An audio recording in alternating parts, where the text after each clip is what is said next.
따라하실까요? 하나님이 가정을 만드신 목적. 요즘 사회 추세가 이제 살기 바쁘고 살기 힘들고 또 경쟁 속에 살다 보니까 우리 청년들이 결혼하는 연령이 늦어지고 있습니다. 만혼이라고 그러죠. 그런 뿐 아니라 또 너무나 집 사기도 힘들고 또 그래서 이제 결혼을 아예 포기하고 피하는 청년들도 늘어나고 있습니다. 그래서 혼인율이 감소하고 있죠. 그런가 하면 결혼까지는 했는데 또 아이가 낳기가 두렵답니다. 그래서 지금 올해 2024년도 그 출산율을 보니까 0.68명, 그러니까 한 나라의 인구가 존속하고 계속 유지가 되려면 최소한 2.1명 이상이 돼야 합니다. 그러니까 아내와 남편 2명이잖아요. 그러니까 최소한 한 가정에 2명은 낳아줘야 이제 그 인구가 유지가 되고 국가가 유지가 되는데 우리나라는 지금 그야말로 세계 최악입니다. 세계 최저입니다. 0.68명. 한 명이 안 돼요. 근데 더 중요한 것은 이것을 더 높이기 위해서 돈을 쓰기도 하고 많이 하지만 오히려 더 감소를 하고 있다는 게 문제가 되는 거지요. 그래서 특별한 대책이 없으면 아마 우리나라가 세상에서 가장 먼저 소멸할 국가다. 이게 이제 인구 전문가들의 얘기입니다.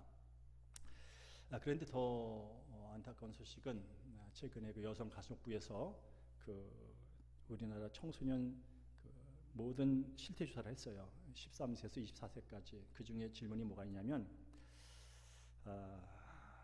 앞으로 결혼을 반드시 해야 된다고 생각하느냐라는 걸 13세에서 24세 우리 청소년이 질문했습니다. 그랬더니 38.5%만 결혼을 하겠다, 해야 된다 이렇게 대답을 했습니다.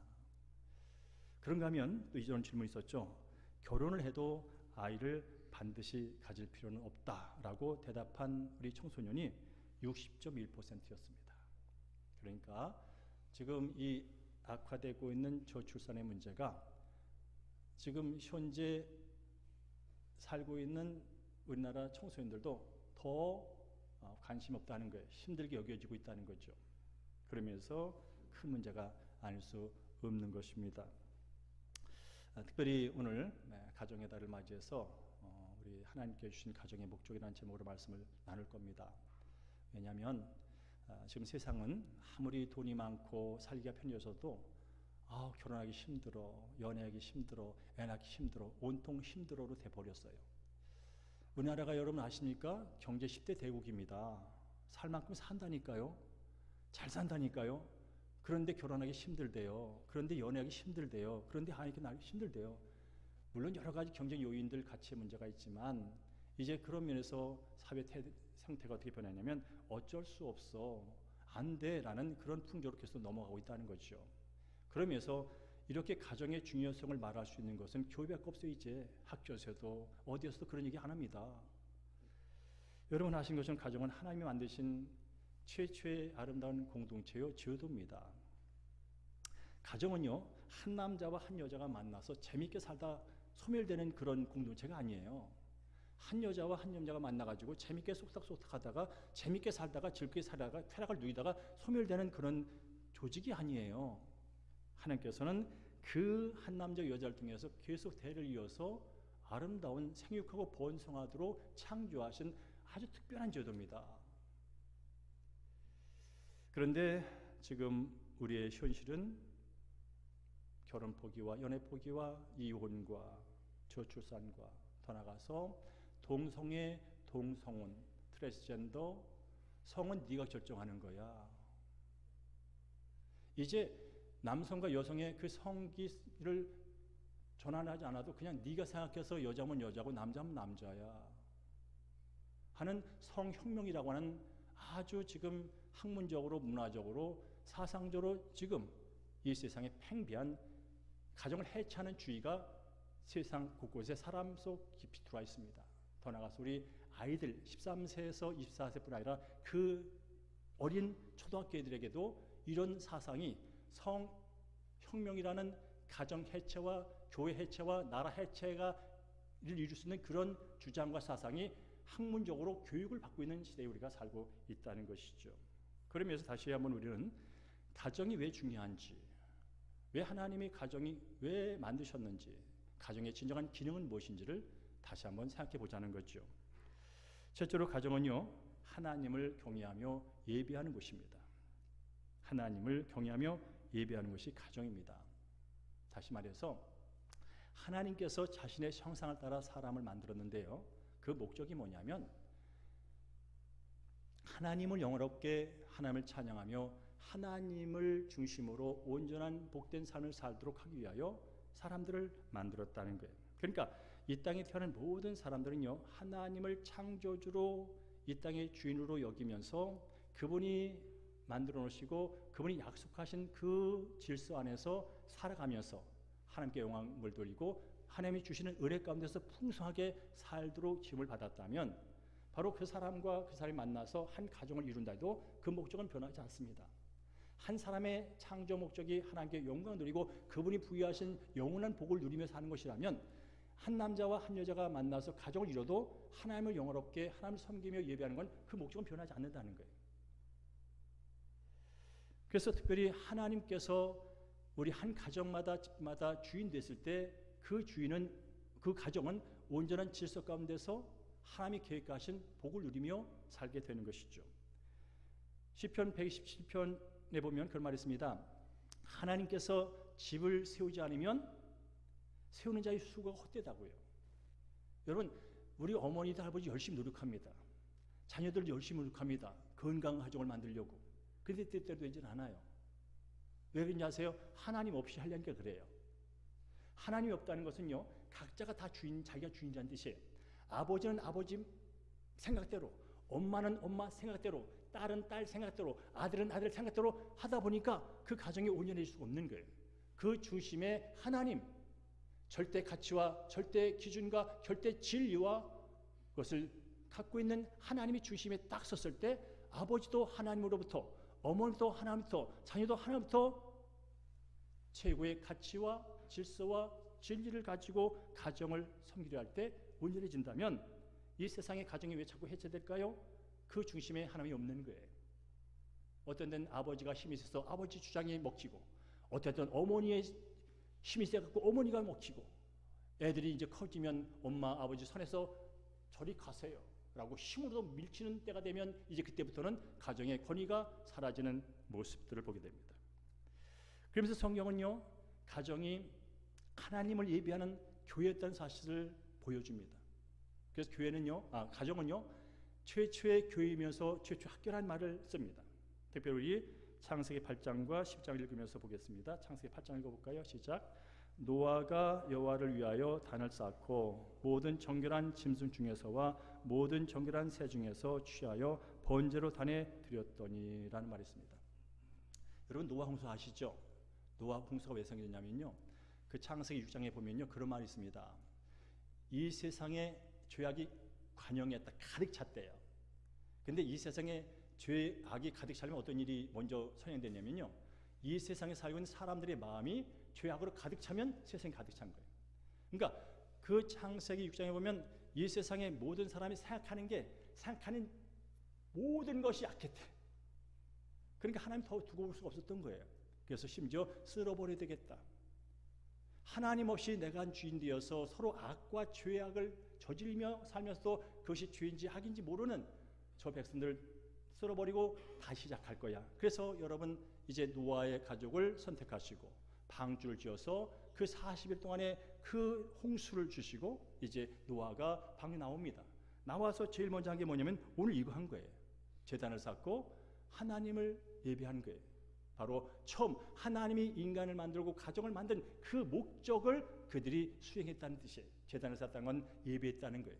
이제 하나님 중심으로 살겠습니다. 이제 하나님 말씀대로 살겠습니다. 우리 가정부터 시작하겠습니다 라고 시작이 된 거예요. 그런가 하면 이제 창세기 10장에도 아브라함이 제단을 쌓는 얘기가 나옵니다. 우리 함께 읽어볼까요? 시작. 여호와께서 아브라함에게 나타나 이르시되 내가 이 땅을 네 자손에게 주리라 하신지라. 자기가 나타나신 여호와께 그가 그곳에서 제단을 쌓고 라는 말을 합니다.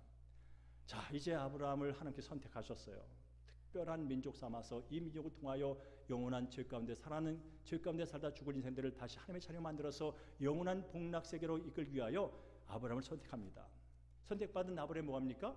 선택받은 대로 제단을 쌓는 거예요. 그래서 이 아브라함의 얘기를 읽다 보면요, 아브라함이 가는 곳마다 제단을 쌓습니다. 가는 곳마다 예배를 드렸다는 뜻입니다. 그러니까 바로 이 족장시대 가정이 교회였던 거예요. 하나님을 경외하고 예배하며 하나님의 말씀을 즐거움으로 살 때, 거기서 우리는 뭘 보게 되면 천국의 모습을 미리 보게 되는 거죠. 그래서 가정은 미리 보는 천국이다, 그런 말이 일반적으로 잘 쓰였던 때가 있어요. 근데 요즘은 가정은 미리 보는 천국이다 이렇게 말하면요, 다들 고개를 갸우뚱거려요. 내가 속한 지금 우리 가정이 천국일까? 이런 게 천국이라면 나 그 천국 안 가. 그 정도로 우리 가정이 많이 지금 훼손돼 있어요. 여러분, 성경은 말합니다. 하나님을 경외하는 자뿐 아니라 하나님을 경외하는 가정에게 복을 준다는 말씀이 계속 있어요. 우리 함께 그중 하나를 보겠습니다. 시편 112편 1절 3절을 씁니다. 스크린에 있는 거 시작. 여호와를 경외하며 그의 계명을 크게 즐거워하는 자는 복이 있도다. 그의 후손에게 복이 있으리로다. 부와 재물이 그의 집에 있으리니 라는 거죠.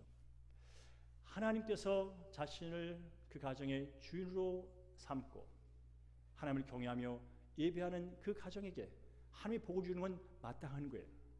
하나님 그 약속을 이미 하셨거든요.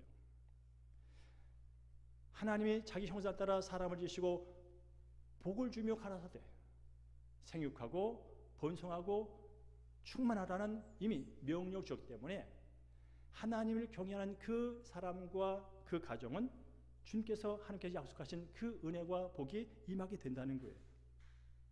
저는 바라기는요, 우리 사랑하는 대형교회 모든 가정의 부모님들, 특별히 젊으신 부모님들, 앞으로 결혼할 우리 청년들, 오늘 말씀을 잘 들으시기 바랍니다. 앞으로 여러분에게는 눈에 보이는 것과 귀에 들리는 것과 현상이 여러분을 지배할 거예요. 어쩔 수 없는 상황이 계속 지배할 거예요. 끝도 없이 가게 될 거예요. 그때 여러분 어쩔 수 없는 현상과 상황 앞에 어쩔 수 없다고 꼬리 내려는 그리스도 되지 마세요. 하나님이 정하신 그 질서를 끝까지 붙들고 믿음으로 붙들고 해내는 사랑하는 청년 여러분 되기를 주님으로 축복합니다. 미국의 자동차 왕으로 불리는 헨리 포드 있죠. 너무나 유명한 분이죠. 그분은 대기업을 이룬 분입니다. 그런데 그분이 자기 고향 마을에 집을 하나 줬답니다. 근데 집을 줬는데 너무 작게 진 거예요. 대그룹의 총수가 자기 고향에 자기가 살려고 갖고 와서 지내려고 집을 줬는데 아주 작게 진 거예요. 동네 사람이 의했던 거예요. 아니, 저렇게 돈이 많은 사람이 왜 집을 저렇게 적게 줘? 내가 보기엔 생활하기도 불편하겠어. 그래서 물어봤어요. 왜 당신 돈도 많으면서 집을 그렇게 작게 지었냐고. 그랬더니 헨리 포드가 웃으면서 이렇게 말했답니다. 가정은 건물이 아닙니다. 비록 작고 초라하더라도 예수님의 사랑이 넘친다면 그곳이야말로 가장 위대한 집이죠 라고 말했답니다. 헨리 포드 유명한 부자입니다. 자동차의 왕입니다. 그는 돈이 많았지만 가정과 집이 무엇인지 분명한 가치와 정의를 알고 있었습니다. 가정은 건물이 아니라는 거예요. 비록 작고 초라하더라도 예수님의 사랑, 형제 부모의 사랑이 넘친다면 그것이야말로 위대한 집이지요. 그러면서 디트로이트에 있는 자동차 공업 도시죠. 저는 가보지는 않았지만 그런 그의 기념관에 이런 말이 써 있답니다.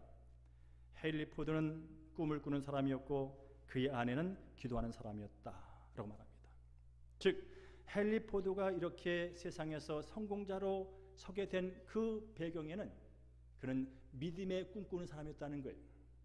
하나님을 삶의 우선의 최고의 주인으로 모시고 최고의 가치로 모시고 그는 늘 하나님이 원하시는 꿈을 꾸는 사람이었다는 거예요.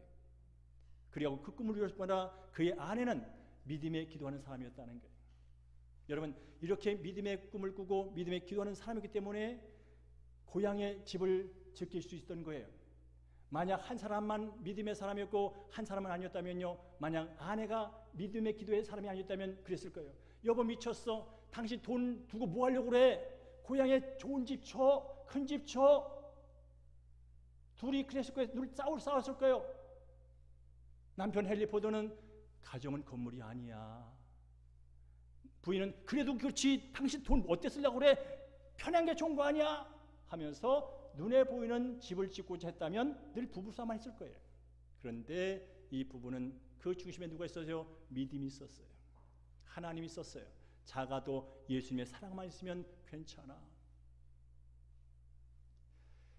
진수성찬을 해놔도 형제간에 다툼이 있으면 그건 아름다운 가정이 아니야. 떡 한 조각 놓고 있을지라도 형제간에 우애가 있고 부모의 사랑이 있다면 그게 아름다운 가정이지.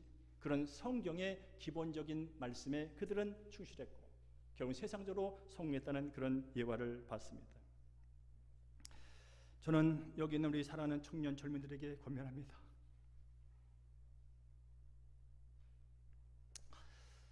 하나님을 여러분의 인생의 주인으로 모시고 믿음 안에서 꿈을 꾸는 여러분 되기를 주님으로 축복합니다. 그리고 여자 청년이 그들랑 지금부터 기도하는 훈련을 하십시오. 하나님께 여러분의 인생뿐 아니라 여러분의 만날 남편과 여러분의 남편과 함께 대를 이을 후손을 낳는 그 아름다운 믿음의 가정을 꿈꾸십시오. 그리고 하나님께 도움을 구하십시오. 그렇지 않다면 여러분도 세상의 그 가치와 세상의 돈과 세상의 평수와 세상의 그것으로 여러분 인생은 편할 날이 없을 것입니다. 두 번째로 가정은 다음 세대를 이어가는 곳입니다. 가정을 이루는 것은 남자와 여자 부부가 만나서 스스로 즐겁게 쾌락을 누리다가 사라지는 그런 조직이 아닙니다. 가정을 통해서 다음 세대 자식을 이어가도록 만드신 것이 하나님이 가족을 만든 목적이라면 우리는 다시 한번 예수 믿고 구원받은 사람들은 다시 한번 이 말씀에 우리 자신을 비춰봐야 합니다. 세상은 물론 그럴 거예요. 돈 없어서 안 된다고, 집값이 너무나 비싸서 안 된다고, 그리고 많은 요소 때문에 여러분은 혼란스러울 거예요. 교회에서는 이러고 하라고 밖에 나가면 현실은 그렇지 않고. 그래도 여러분 근본은 붙잡으셔야 합니다. 절대 가치는 붙잡아야 합니다. 절대 진리는 붙잡아야 합니다. 여기서 시작을 하는 겁니다. 현상에서 시작하면 아무것도 못합니다. 그러나 절대 진리와 가치를 붙들고 하면 길이 열립니다. 하나님 말합니다. 내가 내 형상을 따라 지은 사람, 생육하고 번성하며 땅에 충만한 게 내 뜻이야. 여러분, 출산은 하나님의 명령이고 하나님의 뜻이라는 거예요. 그리고 성경은 이렇게 한 부모와 자녀들이 둘러와 있는 이 모습을 아름답다 표현하고 있습니다.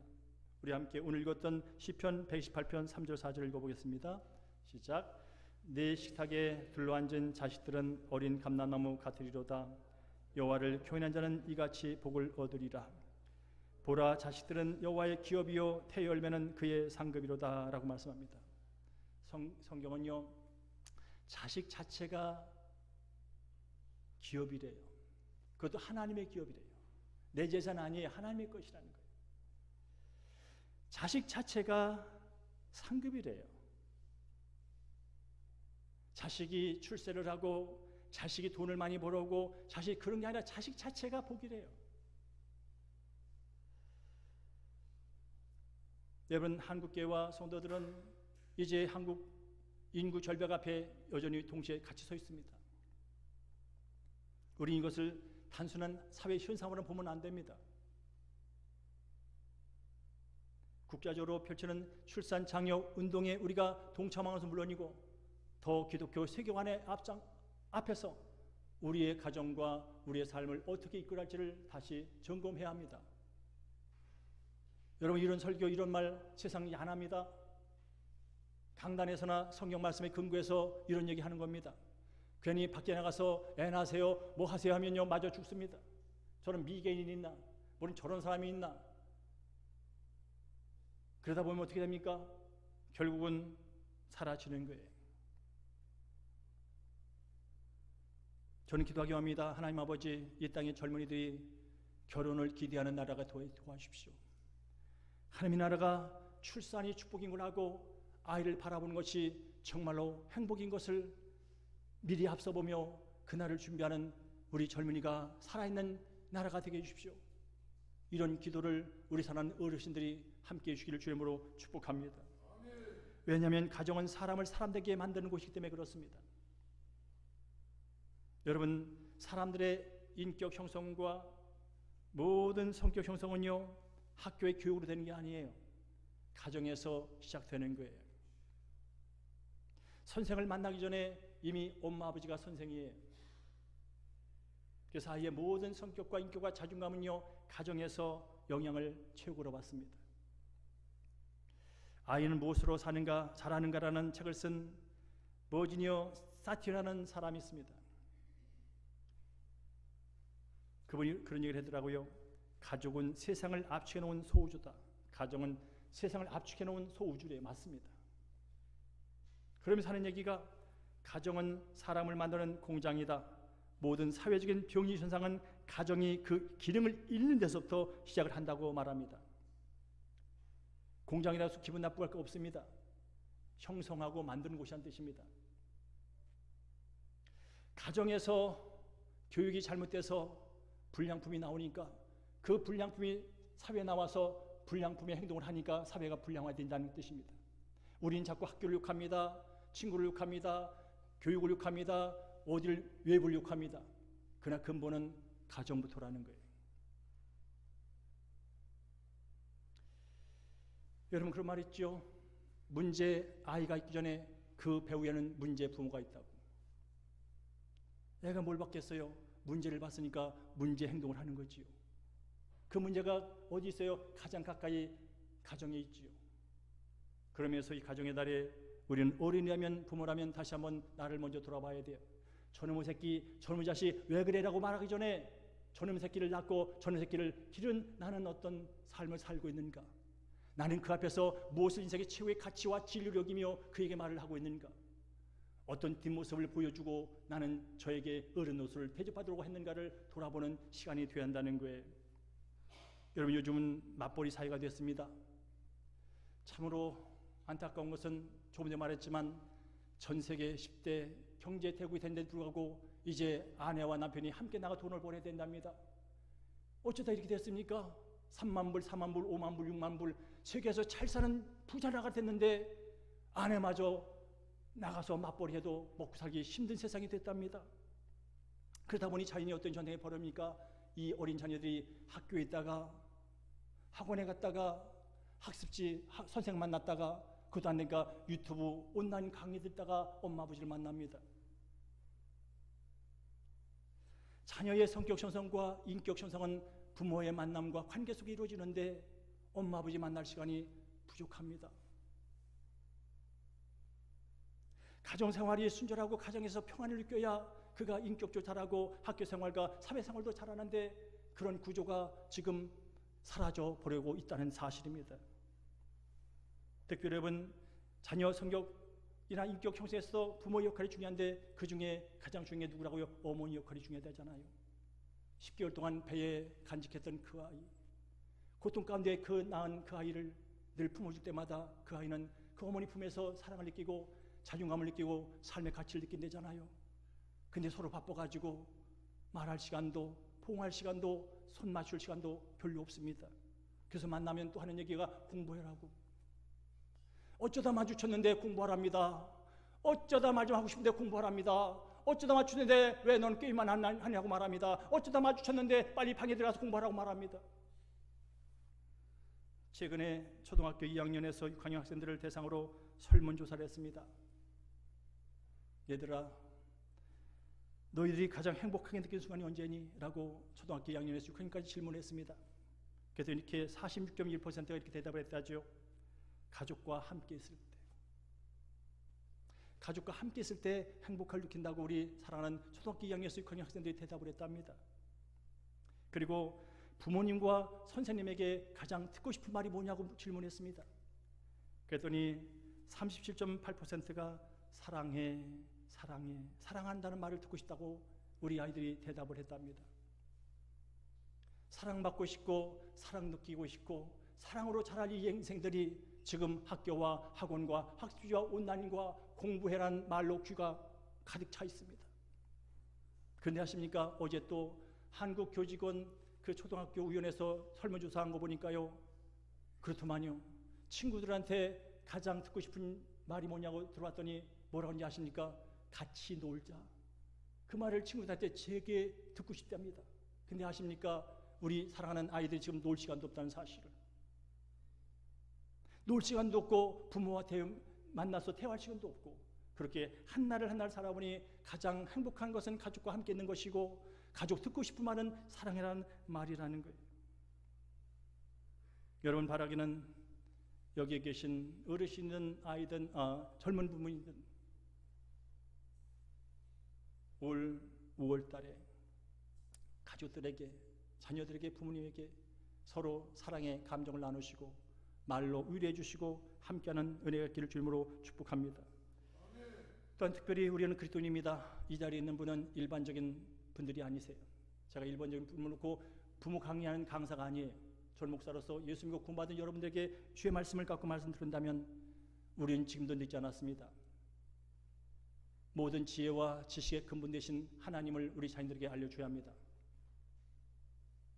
모든 삶의 근본이요, 지혜의 근본이요, 지식의 근본 되신 하나님을 사랑하는 법을 알려주고 보여줘야 합니다. 그래서 성경은 에베소와 잠언이 이렇게 말합니다. 우리 함께 읽어보겠습니다. 시작. 아비들아, 너희 자녀를 노엽게 하지 말고 오직 주의 교훈과 훈계로 양육하라. 마땅히 행할 길을 아이에게 가르치라. 그리하면 늙어도 그것을 떠나지 아니하리라 라고 말합니다. 요즘은 부모님들은요, 애들이 무서워서 교훈도 못한답니다.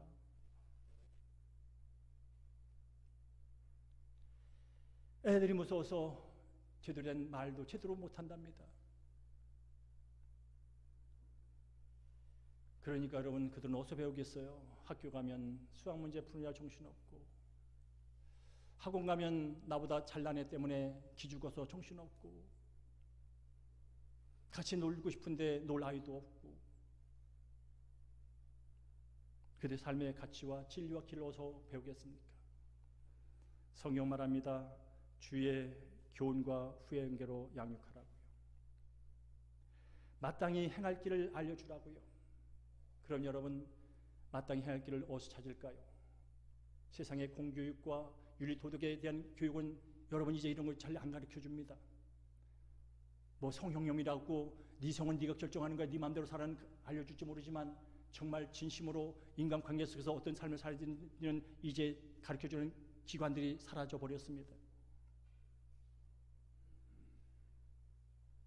특별히 여러분, 우리 젊은 부부들도 있다면 잠언서를 먼저 읽으십시오. 부모님이 잠언서를 먼저 읽으십시오. 그리고 그 잠언서에 있는 대로 우리 자손들에게 조금씩 알려주십시오. 지금은 안 듣는 것이 싶어도, 지금은 뜻대로 안 되는 것 같아도 그 말씀이 그의 심령에 박히고 귀에 박힐 때 그는 어느 순간 주님 앞에 서게 됩니다. 특별히 저는 이 시간 우리 청년들과 우리 젊은 분들에게 권면합니다. 특별히 예수의 복음을 전해 주십시오. 예수의 십자가와 예수의 부활의 그 놀라운 소식을 자녀들에게 어려서부터 전해 주십시오. 왜냐하면 예수는 길이요 진리요 생명이기 때문에 그렇습니다. 지금 이 세상은 길을 잃어버렸습니다. 할아버지도 길을 잃어버렸고, 엄마도 길을 잃어버렸고, 오빠도 길을 잃어버렸고, 다 길을 잃어버린 시대입니다. 정치도 길을 잃어버렸습니다. 경제는 돈이면 다 된다고 하는 시대가 돼버렸습니다. 모두가 길을 잃어버린 시대에 길을 찾아줘야 되잖아요. 성경 말합니다. 예수가 길이라고. 여러분, 지금은 진리를 추구하지 않는 시대입니다. 가치를 추구하지 않는 시대입니다. 돈이면 다 되는 겁니다. 밥 먹고 사는 게 중요하지, 돈 버는 게 중요하지, 무슨 윤리 도덕이 필요하냐, 무슨 가치가 필요하냐, 이 정신 나간 놈아, 그런 시대가 되어버렸습니다. 그 인생이 행복할까요? 질 잃어버린 인생, 가치를 잃어버린 인생이 돈 많다고 행복할까요? 그렇지 않습니다. 그러면서 예수를 알려주십시오. 길과 진리의 생명, 이 땅의 생명이라는 것은 눈에 보이는 것, 잠시 쾌락을 최고의 생명으로 느끼며 살다 죽습니다. 영원한 생명을 알려주십시오. 우리 사랑하는 젊은 부부 여러분, 똑같이 학원 보내시고 똑같이 공부시키십시오. 그러나 그 중심에 예수를 놓치지 마십시오. 예수가 놓쳐지는 순간 여러분의 자녀는 똑같은 자녀가 될 것입니다. 내가 보기엔 특별해 보이지만 그의 가치는 세상 것과 똑같기 때문에 그렇습니다. 그리고 네 번째로, 가정은 사랑과 안식이 있는 곳입니다. 뭐니 해도 가정은 사랑입니다. 사람은 사랑을 받고 살아납니다. 사람은 사랑을 받고 성숙합니다. 부모의 입으로 교훈과 명령으로 자라지 않더라고요. 결국은 가정은 사랑입니다. 아내와 남편이 사랑하는 걸 볼 때 아이들이 그 사랑을 배웁니다. 형제가 형제를 사랑할 때 그 사랑을 배우게 됩니다. 그리고 그 사랑에서 자존감이 높아지고 인생을 살만한 거야, 인생을 해볼 만해 하는 그런 힘을 가지고 공부를 하는 겁니다. 오늘날 많은 가정에서 많은 갈등과 상처, 비극이 벌어지고 있습니다. 서로 찢어지고 깨지는 건 말할 것도 없고 칼부림이 나는 세상이 돼버리고 있습니다. 어서 가정에서. 왜 그럴까요? 가족 구성원들이 자기밖에 모르는 거예요. 부모님이 나한테 해준 게 뭐 있어? 남편 당신이 나한테 해준 게 뭐 있어?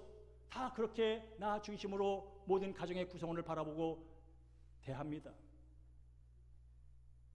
내가 먼저 사랑을 베풀고 내가 먼저 낮아지는 그런 모습보다는 세상에 배운 게 뭡니까? 네가 첫째라는 겁니다.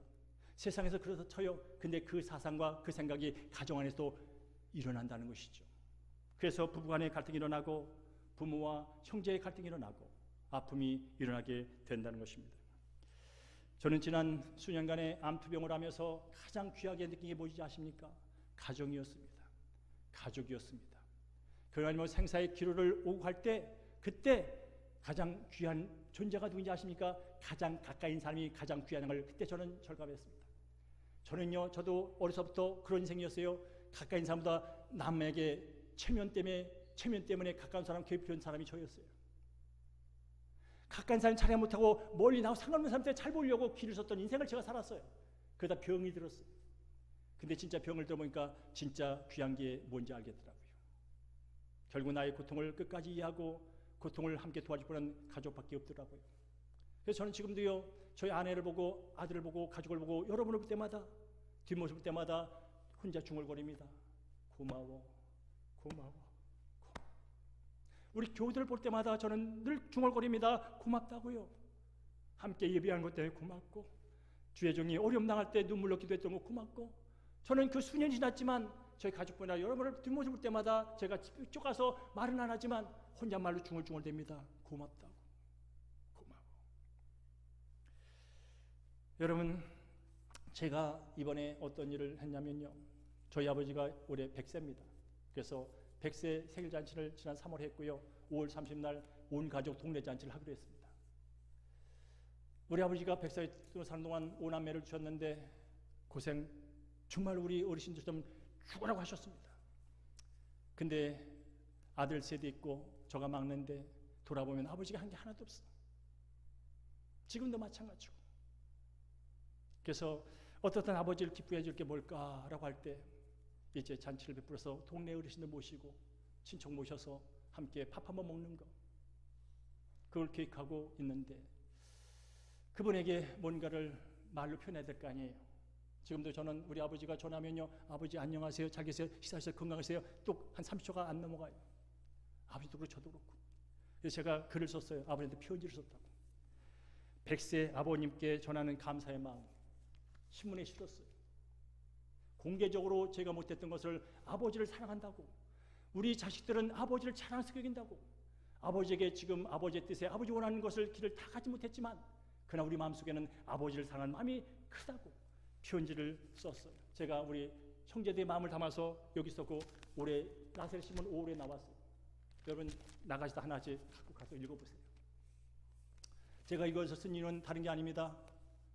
이제 언제 돌아가실 모를 그 아버지 한 번도 사랑한다고, 자랑스럽다고, 고맙다고 제대로 말 한 번 못하고 그저 바다만 보고 살아왔던 제가 이제 남은 인생 언제 가실지 모르는 그분에게 아버지, 제 마음은 그랬지만 그래도 우리 자식들이 아버지를 최고로 여기며 살았어요. 그 한마디 전해주고 싶고 그래서 여기 올렸어요. 여러분 여기 계신 어르신도 계시고 형제도 계시고 또 우리 청년들은 또 일본에서 왔고 필리핀에서 왔고 인도네시아에서 왔고 또 베트남에서 왔고 뭐 중국에서 왔고 다 그래요. 올 가정의 날에 카톡 올리시든지 편지 쓰든지 감사 편지를 꼭 쓰시기를 부탁드립니다. 어머니도 아버지도요 자녀들에게 고맙다는 편지 한번 쓰시기 바랍니다. 그걸 통해서 우리는 서로의 사랑의 관계를 회복하는 거예요. 사랑의 관계를 더 깊이 맛보는 거예요. 그게 필요합니다. 이제 말씀을 맺춥니다. 시간이 가서 정리합니다. 가정은 하나님이 만드신 최초의 제도며 아름다운 공동체입니다. 사회가 이러니까, 세상이 저러니까, 돈이 없으니까 해도 되고 안 해도 되고 없애버릴 수 있는 그런 게 아니란 뜻입니다. 가정은 하나님이 우리에게 주신 가장 소중한 안식처이면서 함의 뜻, 생육하고 번성하고 충만한 것이 시작되고 이루어질 곳이 가정입니다.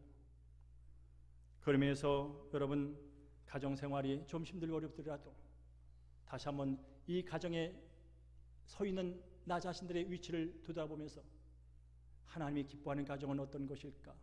내 사랑하는 아내와 남편과 자녀들이 기뻐하는 나의 모습은 어떤 것인가? 다시 한번 돌아보시면서 하나님을 예비하시고 하나님께 구하시고 화목과 번성과 자식이 이어지는 놀라운 은혜의 믿음의 가문이 여러분 가문 가운데 이루어지기를 주의 이름으로 간절히 축복합니다.